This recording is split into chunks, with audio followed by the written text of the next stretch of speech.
Welcome back. Today I'm going to be talking about My Lady Jane. It is a historical fantasy fiction, mostly, and I absolutely loved it. First I have to say, this book, most of the characters are real people, at least the main cast, I would say. The king, Jane, the two sisters. First, I would highly recommend either before or after this book reading the actual history of the actual people, because I feel like that's just respectful.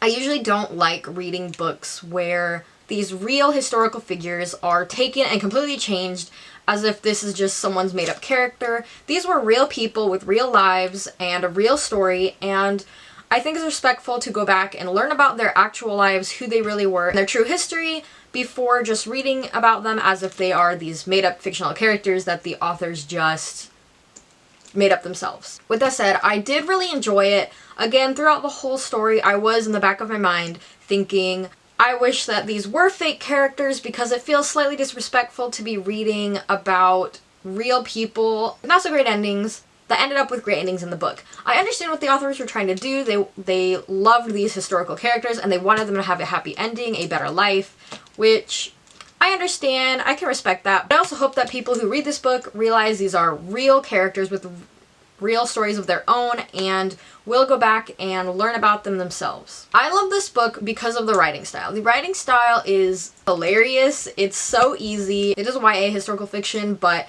the writing style is just so hilarious. It's amazing. They have the narrators that will interrupt and explain something to the story. Even if it's not important. It's just hilarious. They have to, barge in and be like, oh, that guy's nose was huge, in a way more funny way. It really is a great read. It's really easy, it's really fast, it's really fun.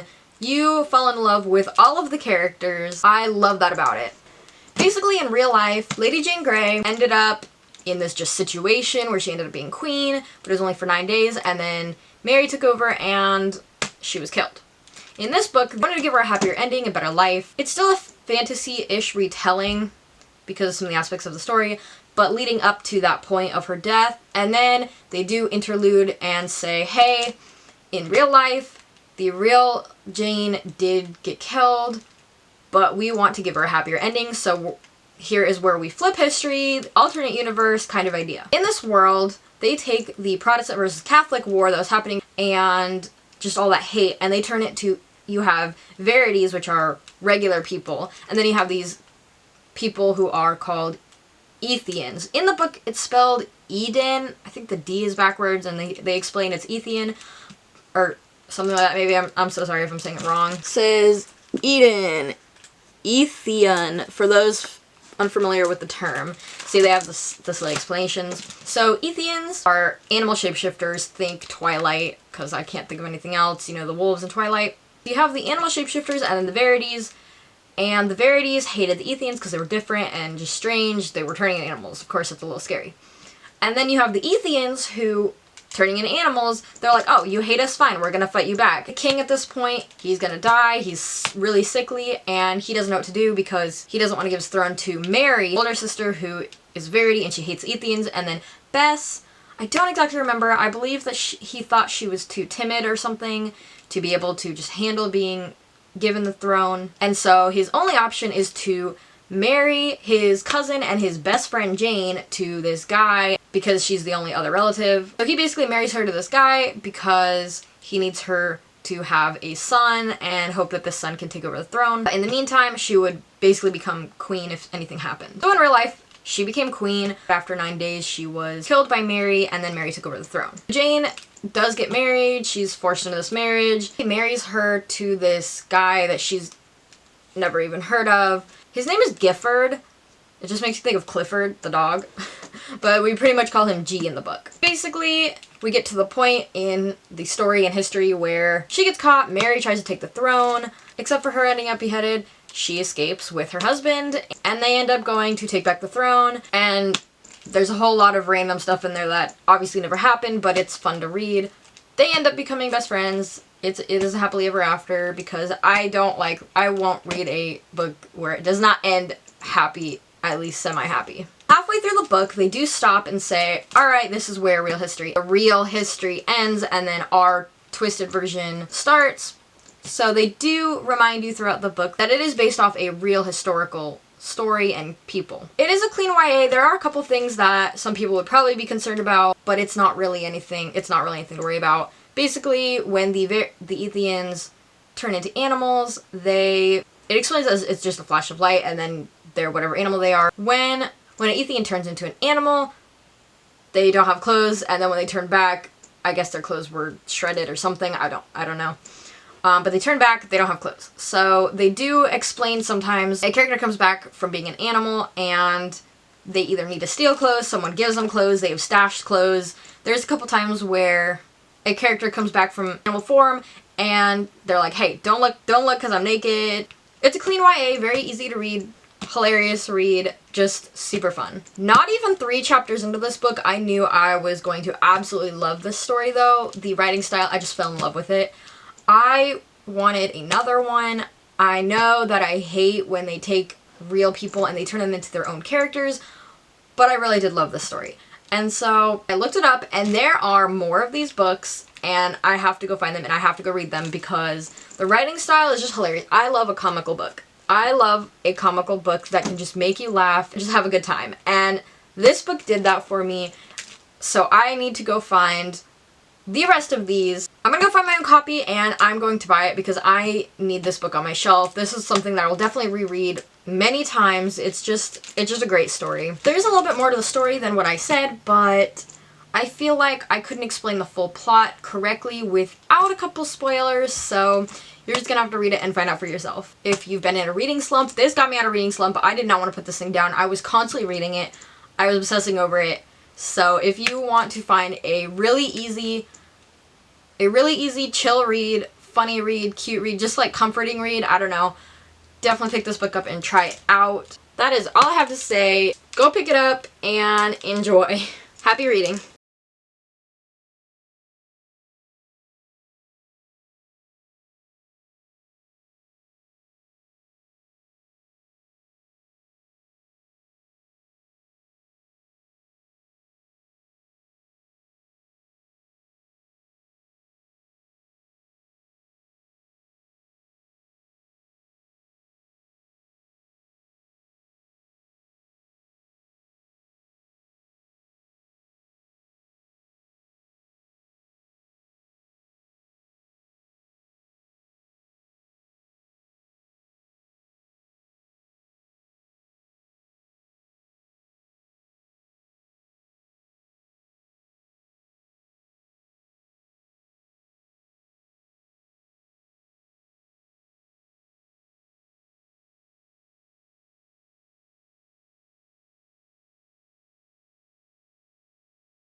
There's nothing in here inappropriate, disturbing, scary, nothing bad like that.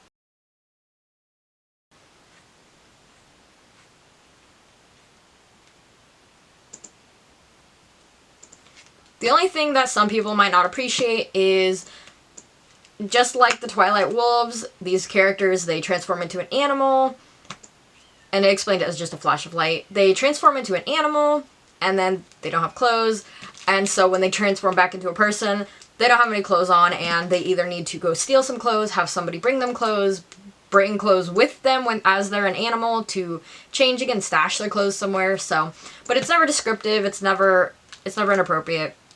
They also talk about consummating marriage, but it's never explained. It's never talked about. It's just kind of a little side. Oh, people do that.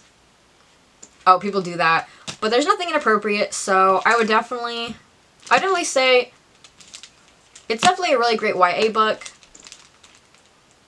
Nothing bad in it, nothing inappropriate. It's just super fun. It's a super fun read. But I would, after reading this book, go back and read real history just so that you actually know what really happened and who these people really were, because I don't want them to just become characters of fiction and just become characters of fiction. I think it's respectful to go back and read about the real people, their real stories, what really happened. Despite loving this book, I would definitely recommend going back and reading the actual history of what happened and learning more about the actual people, so that you don't get the fact and fiction confused with this book.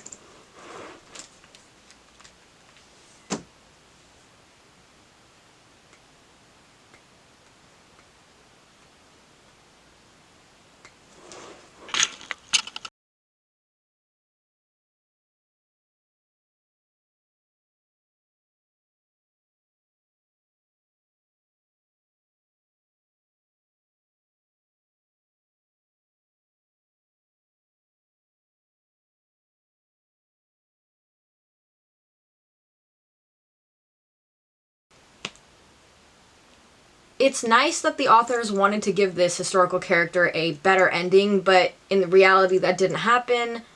And I just hope that people who do pick up this book realize that this is a fantasy retelling of a real person, and then maybe they'll go look up this real person and learn some actual history. I did love the book, though. I just would have preferred it be more made-up characters, maybe in the actual time in history, rather than taking someone's life in history and rewriting it. I just feel like that could cause some confusion, but that's just me.